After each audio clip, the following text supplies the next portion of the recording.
Good day mga boss. Etong Magnolia Pambansang Manok Templados, dalawa po ang pinagpipilian na magiging import nga po sa paparating na Governor's Cup na kung saan mag-uumpisa nga po ay yung July 10. Una po na import ay itong pangalang Nasser Little. Opo, si Nasser Little, NBA star na kung saan noong 2019 nakuha po sa first round 20th overall pick ng Portland Trail Blazer. Naglaro sa Portland Trail Blazer ng 4 na taon noong 2019 hanggang 2023 at nakasama niya si Damian Lillard. Ito po yung kanyang mga kasama dati ay mga big time mga player po. Kaya hindi kataka-taka na itong si Nasser ay first 5 din po sa Portland Trail Blazers. Pagkatapos po ng 4 na taon na paglalaro doon ay nailipat at naitrade sa Phoenix Suns at nakapaglaro po ng 1 taon. At pagkatapos lumipat ng NBA G League ng 1 taon at nagsimula na po pagkatapos ng kanyang NBA G League, nagsimula na ang kanyang outside the country na stint na kung saan nauna nga po siya naglaro sa Asia, sa Japan. At ang kanyang simula ng kanyang paglalaro sa Japan ay sa Chiba Jets.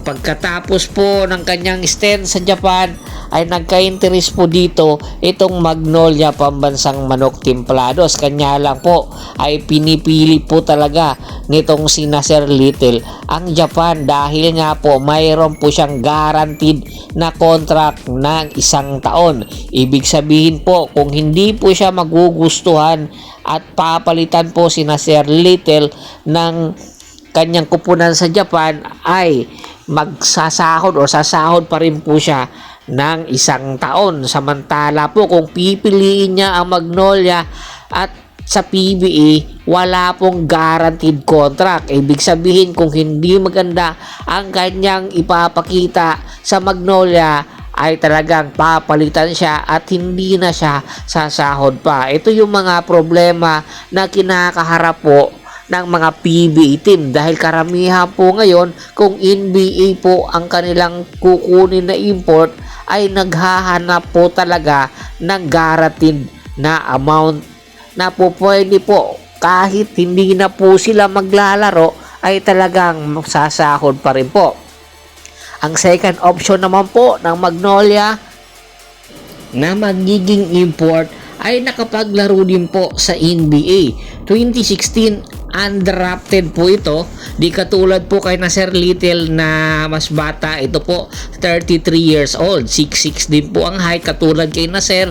Pero alam nyo ba na napakadali lang po ng kanyang stint na kung saan naglaro po siya noong 2018 sa Denver Nuggets. Before po siya naglaro sa Denver at sa NBA ay nakapaglaro po sa NBA G League. Pagkatapos ng kanyang Denver stints, bumalik po ng NBA G League at lumipat po ng Europa. Doon na po nagpalipat-lipat ng iba't ibang kupunan doon sa Europa at iba't ibang liga. At pagkatapos noong 2025 ay naglaro po sa kauna-unahan niyang stint sa Asia sa Shandong High Speed. At naging maganda po ang kanyang panimula doon. At alam nyo ba, naging MVP pala po ito sa BTB United League All-Star Game sa Denmark. Grabe po ito, 2-time Beach Tijan champion at Basket Tijan MVP 2017. Grabe po ang credential nitong pangalawang option ng Magnolia na magiging import. At eto nga po si Devon Akon Porcel. Kaya hindi kataka-taka na pinagkakainteresan po talaga ito ng mabuti ng Magnolia Pambansang Manok Templados dahil all around po ang kanyang laruan.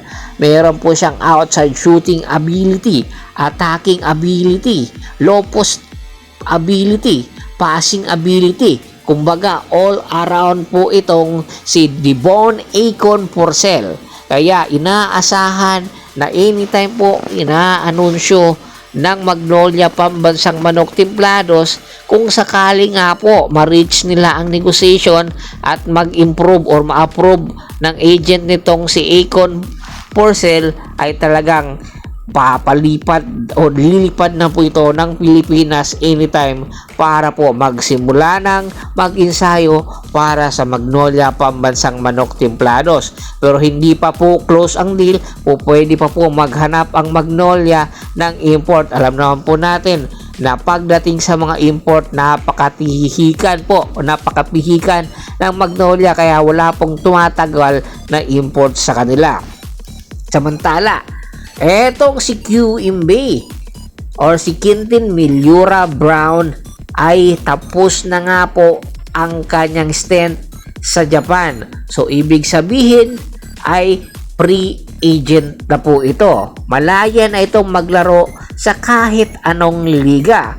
Pero alam nyo ba, kung hindi man or walang mag-o-offer sa kanya na liga ngayon, ay malaki ang tsansa na sa paparating na PBA Annual Rookie Draft ay magpapadrop na po ito at nang sa ganon ay makapaglaro na sa PBA. At alam nyo ba na ang number 1 pick sa paparating na PBA Annual Rookie Draft ay ang Barangay Ginebra San Miguel. So di katakataka na interesado din itong si Quintin Milyura Brown na magpa-drop na. Kaya abangan po natin kung magpapasa na ba ito sa paparating na passing ng mga applicants ng PBA Annual Rookie Draft. Malaki po ang maitutulong nito. Tingin nyo ba? Eto na ba ang panahon para umusbong muli ang Barangay Ginebra? Komento na sa baba ng video at pag-usapan po natin yan. Once again, this is Percival Montero, not your service. Don't forget to subscribe my sports channel at don't forget to click the notification bell button para maging updated palagi sa kwentuhan. At bago pa po natin tapusin ang ating kwentuhan, shoutout muna tayo sa mga solid followers na lagi pong sumusuporta sa atin. Kay Kagawad Kat sa kinudukusin ng Hagonoy, Bulacan, Domingo Obuob, Scott Ranger, Ricky Lanza ng Ricky Rider TV ng Tansa, Cavite, Richard Pabila, Michael Rosalado, Dennis Rosalado, Michael Pangilinan ng Apalit, Pampanga. Pagkabisita rin po ng Facebook fanpage ko na Press PH3, Polgoso at Bostor para po sa mga karagdagan sports balita hanggang sa muling kwentuhan. Maraming salamat po.